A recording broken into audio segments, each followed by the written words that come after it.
starting right next to me, we have Josh Eddy, JD MBA, class of 2013, a musician himself, and in addition, an independent music consultant. Next to him, we have Professor of Marketing, Sanjay Sood, and also the faculty advisor of the Enterprise Center for Media, Entertainment, Sports. And I'm also a bad musician. And I understand. And on the very end, besides being an excellent jazz musician, Adelmann also happens to be,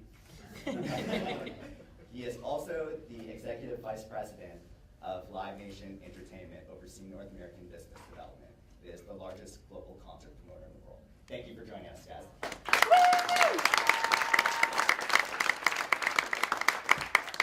Josh, now I want to start with you being the youngest musician on our panel. And you, as an undergrad, you majored in music business, and now you're a JD MBA. My question to you is, there's been a surge in online tools allowing artists to distribute and finance their own material and content. What does it mean to be a modern artist today? Is business acumen and social media just as important as actual artistry? Yeah, I mean, I don't think there's a question. In terms of connecting with your fans, it's almost expected. But I think from an artist standpoint, they've never had tools like this. We've never had tools where we're immediately allowed to engage with people who are interested in our art, or people who might be interested in our art. So you have the opportunity for immediate feedback, but you also have this really unique opportunity to find people who really care about what you're making. I mean, you saw from her video, only 25,000 people donated to her Kickstarter campaign, and it's $1.2 million, right? She found the people who really passionately care about what she does, and you couldn't do that before without the internet, or it was very difficult, very expensive to do without the internet. So absolutely, I think it's completely necessary, and there's really no excuse. It's easy, right? Yeah. It's interesting that the internet can at once be alienating, but also facilitate these personal connections. I'm wondering if Chris or Sanjay, if you guys had any thoughts on this specifically. Yeah, I think for Amanda Palmer, it works even better for her, since that's her kind of history and traditional way that she's reached out to her audience. So for her to be using Twitter or any of the social media as kind of natural, organic extension of her brand. For other people, it might be more of a struggle. They're not as open personally, and so for her, I think the social media works very well. For other artists, it might be a little bit different. And I think it reflects, like you said, how her personality, how she wants to interact with people. And I think previously, there's a discussion about, well, the music industry used to have all these barriers for people to reach their customer, and a lot of it was the record business and distribution. But in terms of live performing, there's always been people who've been out on the road playing in bars, whatever, putting a little list together of fan bases and kind of building it up. But obviously now with electronic media, you can really accelerate that, you can manage it better, you can build relationships, I think, in much better ways. Great. Chris, I want to stay on you. So Amanda Palmer raised $1.2 million off Kickstarter from 20,000 backers. And the theme of her panel at TED is Disrupt. Chris, you sit at the forefront of one of the largest integrated music companies in the world, overseeing the careers of Jay-Z, Madonna, and U2. As you know, promoting and marketing these artists is immensely capital intensive. Then you have, on the other end of the spectrum, Amanda Palmer, who's financing her work through grassroots campaigns. Is this truly disruptive from where you sit? Is it scalable? Let me answer both questions that I think you asked. I think in the first, what she's doing, she can keep scaling it and keep scaling it. I think it's time intensive to do that, because she wants to be very interactive with people, and some of it will be how she interacts, and some will be how people ultimately respond to her music. And so, can it be scalable? I think it's a question of how much time she's willing to put into it to get it, and also the quality of her music and how people relate to it. Because, obviously people relate to some artists because of the artist, and some people relate to the music, and it's complicated. I mean, you go to a show, and people go to shows because my girlfriend's going, half-price beer, I like the band. There's 50 reasons, but everybody shows up. In terms of, it's kind of interesting, because I went online and listened to a lot of her, sort of watched some of her videos, etc. You know, in some ways, look at the sort of crowdfunding, when we go out with a tour, you know, some of it is kind of risk profile. When we go out with, say, Jay-Z or someone, and we make a bid to promote their tour, we've done some analysis how they've done in the past, how they're gonna do in various markets. If we pick, let's say, 25 markets, and let's not use him because he always sells out everywhere, but we may go out with another artist, and in a way, we're taking an initial risk, but there's a little bit of crowdfunding and a little bit of interaction, because we may say, we've got a date for Aerosmith in Wichita. And if we don't sell enough tickets, we'll go back to the artist and say, your fan base has said to us, maybe it's the ticket price, maybe it's the amount of tickets we can sell that market, doesn't want you. And then we'll, you know, restructure some of the tour if we can. So, am I answering your question? No, definitely. Yeah. I guess that, you know, your answer is how widely applicable is this kind of Kickstarter crowd financing campaign? And maybe Josh, you have some ideas, you know, being a musician yourself. I mean, I think it's interesting from the touring perspective, like being able to sort of test the water in a given market. What Kickstarter is allowing her and other artists to do is to sort of do that same thing with the record itself, right? So the industry's model for decades has been, you know, we're gonna hope that your fans buy this album that we're spending a lot of money to make. And what she's doing is saying, I'm gonna make this album, do you want it? Essentially extending a really long pre-order, right? Like, I'll let you pay for this, but I'm not gonna make it if enough of you don't pay for it.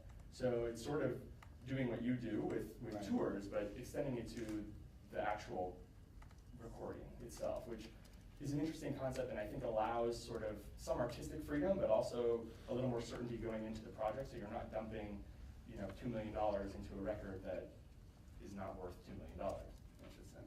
And I think the way the record industry fell apart was, you know, they go out and they have these big numbers they put up, and someone would basically go in the hole for a couple of years, an artist.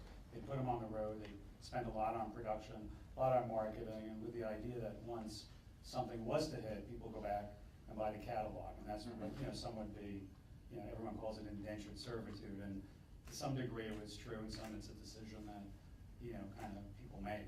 Sure. That's an interesting contrast on what defines success. So she said that the label, she sold 25,000 records, and that was considered a big failure. Here you have 25,000 people coming in on Kickstarter, and she's hitting the New York Times. Yeah. So, It's interesting that AP can command this patronage. As we know, or some of us know, she didn't rise from obscurity. She was part of Dresden Dolls, which was an established band. So I'm interested to see how this kind of Kickstarter campaign does apply to anyone, to the struggling musician on the street that's trying to just get started. Sanjay, I wanted to ask you a question. As we can see from AP's campaigns, artistic and commercial expression are becoming more and more blurred. And I'm wondering, are the channels that Amanda Palmer uses to engage her audiences, whether it be Twitter or Kickstarter, are those as much of her brand identity as her actual artistry? well, I mean, I would say yes, it's very important. Clearly, the music is going to be the most important thing, so you want to have good product out there. But given the kind of really personal topics that she sings about and the way that she goes about delivering her music before, during, and after the concerts, I think for her it's like a perfect complementary way of marketing and the message. Any other thoughts? No, I think that's a good, you know, good point. Some of it's time horizon, right? It's how long does her music and the quality, how does she evolve with her music? Does she gain people based on what she wants to express, based on what's going on with her life? You know, there's classic cases of some artists who, when they get managed and they start selling artwork, and their rep at the gallery says, we just want more of this. And, you know, they basically have no maturity. They're just selling the same product again and again. So what she'll have to see as she mixes her time to sort of reach out to her people is, where does her music go? You know, is that going to evolve, or is she going to be more sophisticated in how she communicates, and who decides who wants to be a fan based on what her kind of entire set of what she's communicating is? And I think you made a good point in your initial question, is that she already had an existing fan base, right? So if people who are interested in her are already coming to her Kickstarter, that helps kind of ignite the word of mouth. So she's got a base of advocates, which a lot of artists don't have, right? So for her, it may be that she has this kind of catalyst of the engine already started. I think, yeah, the question becomes is whether her fellowship is becoming more in tune with the person over the actual art. Now, I guess my next question is, she espouses the model that digital content should be free and that she should sustain herself through this kind of patronage model. So with content being free, obviously the relationship between artist and fan had to have evolved. In your experiences, whether it be from the artistic side, commercially, or even academic, intellectually, what is the future of direct-to-fan engagement, in your opinion? Big question. That was an unfair question. We have a new moderator, please. We have a standby. We're in the softballs, you promised. I think, I mean, it depends on the artist, right? I mean, she even admitted different artists have different opinions about how they want their art treated, how they want their art paid for. I think in the future, it will kind of evolve more toward the model that she's using. The tough thing about Kickstarter is, you know, you set a goal, and if you don't meet that goal, you don't get any of the money, right? It's not like I get whatever people pledge and I have to make do with this amount. It's like you don't get anything. So as micropayment systems advance and people are able to take in donations that are a lot smaller, I think maybe there is a chance for an artist to really grow from nothing to where Amanda Palmer is, or where, you know, Taylor Swift or Jay-Z or whoever. But right now, because there's this sort of gap between when you just start out in your bedroom and have no fans, and when you're able to meet kind of a hefty Kickstarter goal with a fan base who's willing to pay for your product, I think it's tough. I think there has to be some evolution in the technology and in the business models that allow people to make payments that are really small, so that you can say to your fans, even if it's, you know, the people you're in high school with, hey, give me 50 cents, you know, really putting a can on the sidewalk and saying, in a digital way, throw in your quarter, throw in your dollar. But right now, nobody's gonna process payments for a quarter or a dollar. There are some startups doing it, but the space really needs to evolve before artists can make a career out of that. Great. That sounds awesome. Now, I have a follow-up question. It's no layup as well, sorry, Chris, but as Amanda mentioned, there kind of seems to be this inherent mistrust with the intermediary, whether it be the record label or the promoter or the ticketer. In your mind, is there a way to kind of allay this mistrust, or should these intermediaries be supporting this more direct-to-fan facilitation and creating this trust? I think a lot of the intermediaries, you know, let's call them managers, agents, whatever.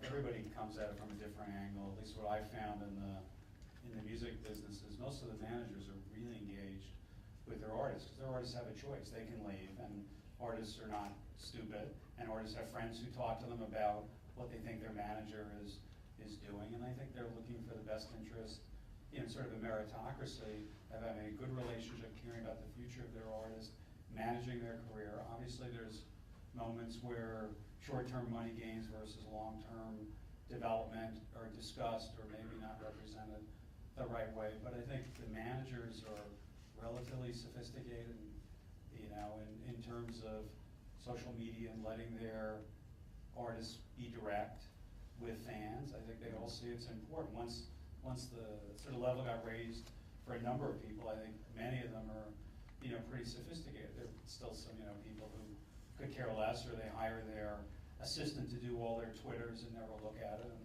that's caused problems, obviously, for some people. But I think intermediaries are, you know, it's kind of a meritocracy function, and I think it's, you know, I think the artists are, you know, to her point, I'm not sure all artists don't care about the financial aspects of their business. I know many cases where they're pretty sophisticated and they direct their intermediaries. So, you know, I think the intermediaries are, it's all a question of who you form that relationship with and how you evaluate and reevaluate how the relationship is. Yeah, I think you need a management team around you if you're going to open up yourself so personally with Twitter. I mean, there's a lot of drunken tweets out there that we've seen, and I'm sure Kanye West regrets a lot of things that he should be out there with. So, you know, that there's a role for the intermediaries there. And just on that point, so Amanda Palmer is not a fan of fame, as she said, which she believes is many people knowing you but not loving you. She'd rather have few people know her and love her. And I guess, Professor, how do you kind of evaluate that mantra? Is this a genuine brand that she can kind of espouse, or? Oh, why not? I mean, in marketing, we always talk about how niching can be very profitable, right? You don't have to be the Coca-Cola of the world. You can have a niche brand and be just as good. And for her, it's her own personal brand. So if that's how she really wants to engage, obviously it's difficult to engage in the way that she does with a really mass audience. So if she wants to niche and do it this way, more power to her. Excellent. I am going to, as we know, she launched a massively successful Kickstarter campaign. I'm going to read one item off her campaign. So as you know, in Kickstarter, there are several levels of contributions that get you certain types of product or experiences. So this is for $10,000. You could get the Grand Theft Makeover photo shoot, full band invasion. By the way, this is all in caps. And the Grand Theft Orchestra will come to your home and bring our evil bag of makeup, glitter, military costumes, and wigs. Once we've slathered you in ridiculous-looking clothing, so you look relatively ready to hop on stage with us, we'll do a full pro photo shoot with you and the band, only for $10,000. Unfortunately, the campaign's over, so I can't sign up. But anyways, my question is Still to do you, it, though. Yeah. But my question is, what is your gut reaction? Is this the future of artistic commerce, selling these unique experiences? I mean, charitable groups have been doing it for a long time. Being able to say, we're going to sell you this one-of-a-kind experience with an artist or with an actor for a donation of a certain size, or whether it be like through a silent auction or whatnot. So this to me is just her understanding what her fans want. Maybe they don't want to be covered in glitter, but she's sort of understanding the visceral drive toward her product and toward her as an artist, and saying, look, I'm going to go all out for you. If you pony up and give me this money. I don't know if it works for Taylor Swift, right? Like, I don't know if you say, you give me $100,000 and I'll come to your house and put makeup on you. Yes, she says yes, it works. So I think we'll find the money.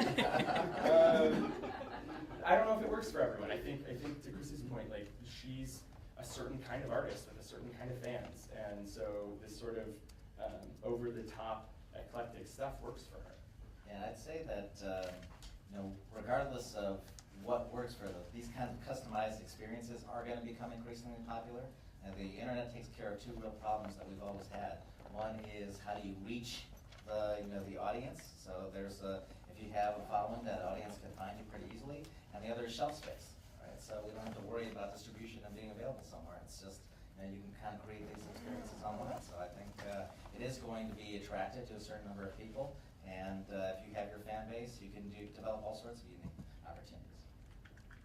And you're really right about the shelf space. I mean, we have a tour, and we have some of our artists, we have meet and greets, and then we have interim days where some of the artists will be asked to do a private function, for a significant amount of money. I don't think there's going to be glitter painted on them, but they'll look at that. And so, the internet's a great way to get us with a wider base of people to test things also, as opposed to being, you may be in a little group in New York where you live and try something and it may be thumbs down, but in Los Angeles or Ottawa or somewhere, people want that sort of unique experience. You don't know, so it's a great way to actually get a broader sort of feedback on ideas you have. It's like a living lab. Exactly, yeah. Yeah, no, I think it's definitely interesting, and so far as, experiences outside of the content itself, whether that could provide a sustainable ancillary revenue stream for these artists. And obviously, as you guys mentioned, it works for a certain type of artist and the kind of patronage that they can command. Thank you again, guys. I want to keep the conversation going and open it up to people in the audience. Yes. Hi. Thank you guys so much for coming and for talking to us about one of the things that really stood out for me from Amanda's talk was how she really valued that personal connection. She really valued the personal connection that she got to make with her customers.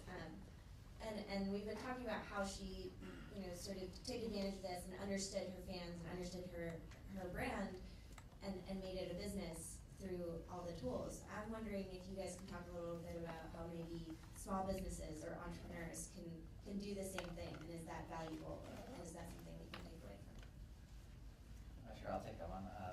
With any small business or entrepreneur, we talk about it in class all the time about being able to define what you stand for, who you are, and what you're trying to accomplish as a business.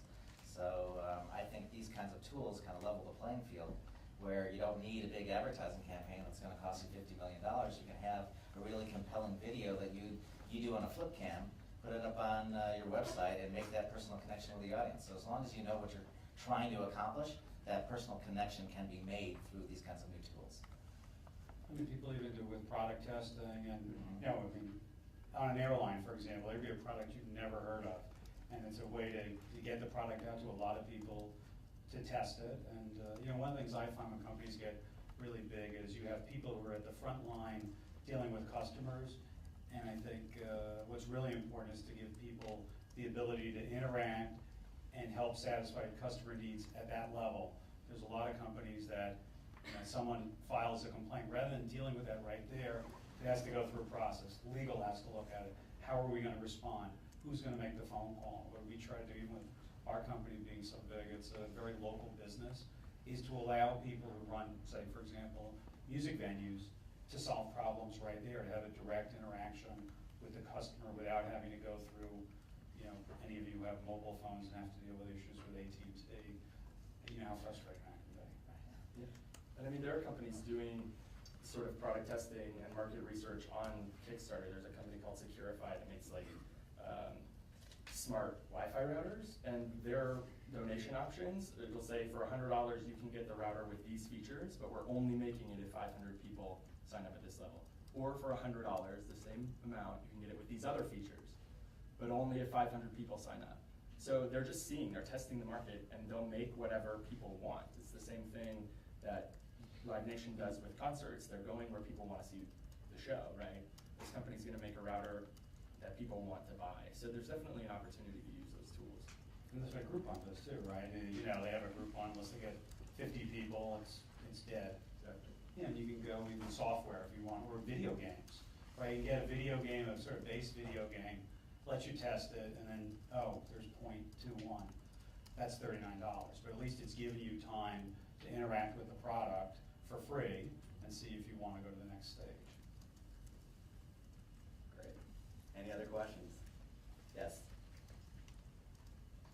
I heard anecdotally that musicians were making more money from being on tour. I guess large, big acts are making more money from being on tour than they are from album sales. If they're even called that anymore. Showing your age. Can you talk a little bit about, is that true? Is that kind of the future of growth in the music industry? Is the money to be found on the road? Is it really, does this put more onus on the artist to build their brand so that it's more of an experience, whether it's on tour or in somebody's living room with glitter? How that's changing? Well, the tour used to promote the album, and now that the business has changed in terms of, now people don't buy records, they don't buy 12 songs at once, they go on iTunes, you have control over what you don't have to buy the bassist's cousin song that's the 12th tune on the album, right, and buy the whole album. Touring's a really big part of the economics of a band. Some of the bands still sell a lot of records, and I don't know all the dynamics in terms of that, but for at least what we do, we're a global touring business. We're not in the record business. We have a sponsorship business, which is associated. We have a ticketing business, but we feel the live experience is something that is not going away. And in terms of free music and BitTorrent and other things, and subscription models for music, and that all keeps evolving, but people still want a live experience. So it's a very important part for bands. And one of the stats that I heard was that for most bands, they're making less than 5% of their revenues over the album sales. So all of it's coming from touring and merchandise. Great.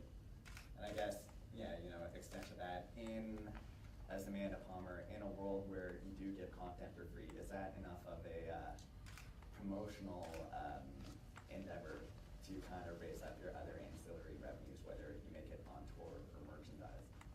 And whether that works for all bands? Any other questions? So Amanda Palmer.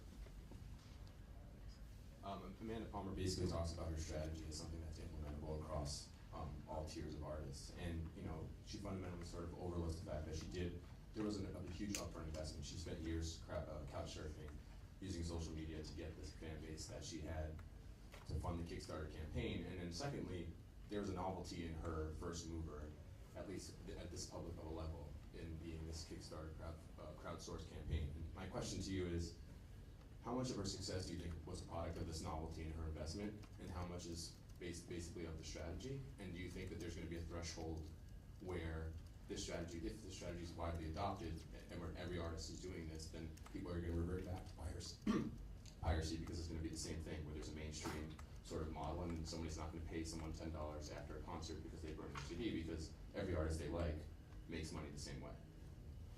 I kind of view it as, if you make an analogy to the film business, right? We have these big blockbusters that are out there, and then you have all these smaller movies that could, like Argo or something like that, right? So there's room for all different business models in there, and you know, depending how much energy the band puts behind it, it's not clear that bigger groups like Radiohead, when they put their stuff out and Pay What You Want, it didn't really work out as well as what Amanda Palmer's done with a much smaller fan base. So there's a different strategy that's appropriate for different brands and different fan bases. Now, kind of off John Franco's comment, as you know, the strategy itself is a promotional and sensational tool. Who here has heard of Amanda Palmer or Dresden Dolls before TED? If you could raise your hand. So I'd say, you know, probably 5% of the people here. Who here feels like they're going to go home and listen to Amanda Palmer following this? Still, you know, not, I would say. Everybody wants the makeup taste too. It's definitely for certain people. It is. I listened to her in prep for this panel while trying to study. Did not work out. Not going to do well on my midterm following this. But anyways, we probably have time for about one or two more questions. So, yes. Can't believe we have an entertainment panel and haven't mentioned Gangnam Style yet, so that's my job. One thing I thought was interesting is she really sees herself as the artist and what she's trying to interact with her fans, but she wants to be the artist. But you look at somebody like Sai, and he crowdsourced everything from the choreography to a lot of the music, and he was able to create really the last big viral thing that we've had in the past year. How do you see that moving forward? Are artists going to start becoming facilitators in a way, or is it still going to be kind of one to many, or is it going to be a different kind of relationship evolving? And what's going to catch on? What's going to be the next big trend? I hate to keep saying it over and over again. I think it depends on the artist, right? I think that is a type of art. You know, going out to the world and to other people and saying, what do you want? Come create this with me, is one thing. But sitting in your bedroom with your guitar and really like pouring your soul out in a song that's really just about you and about what you're experiencing is another kind of art, right? So, and I think there's room for both, and I think people want to hear both. So I don't see it moving all the way in that direction where everyone's crowdsourcing everything. I just think now you have tools that let you do that, right? Tools that let you go to complete strangers and say, what do you want? Come help me make this crazy, weird video. And Psy is kind of an exception to the rule, right? There's many more people getting lost on YouTube.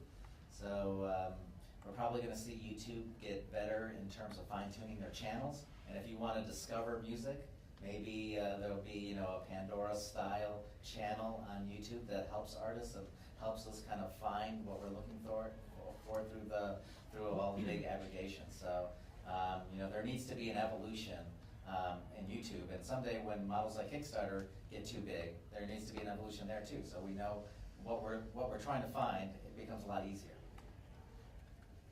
And I think there's a lot of things that take off that even in the film business, people are shocked that a movie grabs people.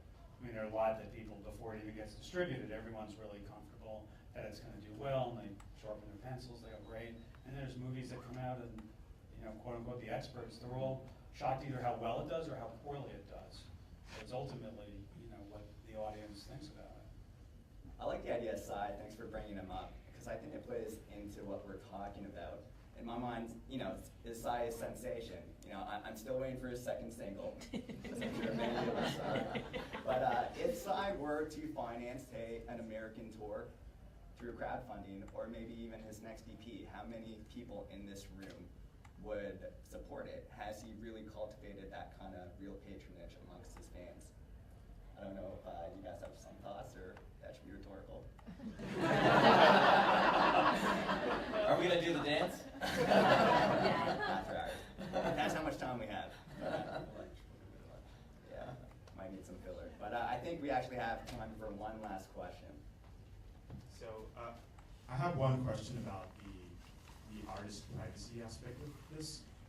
Is the whole Jodie Foster, watch my movie and leave me alone for the rest of my life, in the future of how artists interact with the crowd, or is that going away, and is everybody going to have to be like Amanda Palmer to be sustainable? And I think that's something that's interesting to bring up. Yeah. I was just gonna say, I think every artist makes their own decision. Her decision is, I want to be in front with everybody all the time, and it's part of my integrative who I am. I think there are big music acts that are extremely judicious about privacy in their lives. There are some people who, keep trying to figure out what's the right way to do it, and they have advisors who are telling them either to exploit their brand more or not. And so there are people who you don't hear about till after they die, what great artists or musicians they were, and they obviously could care less what people thought about them. So I think it depends on each artist. And even after you're dead, if you look at Bob Marley, that's a huge business. Right, exactly. I think there's a safety aspect to it too. I mean, she does what she does.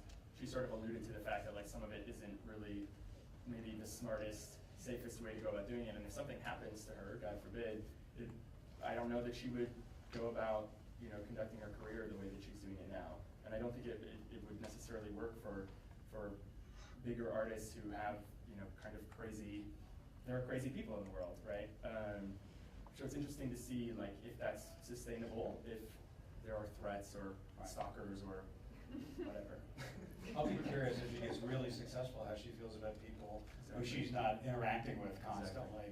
Who are they real fans or not? Does she really want their money or not? I mean, she was a busker at Harvard, right? That's right. So we assume that's relatively safe there? Harvard Square. Yeah, I guess so. As she expands going to the Lower East Side, which is, the Lower East Side now is just Bed Bath & Beyond anyway.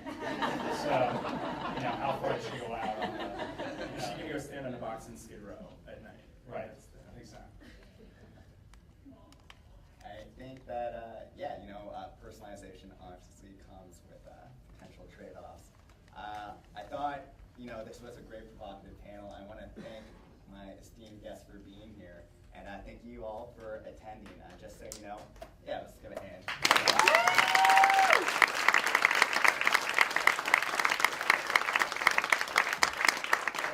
Thank you to the Entertainment Management Association for sponsoring this event, and again, thank you for Ted for coming onto our campus and allowing us to share these ideas.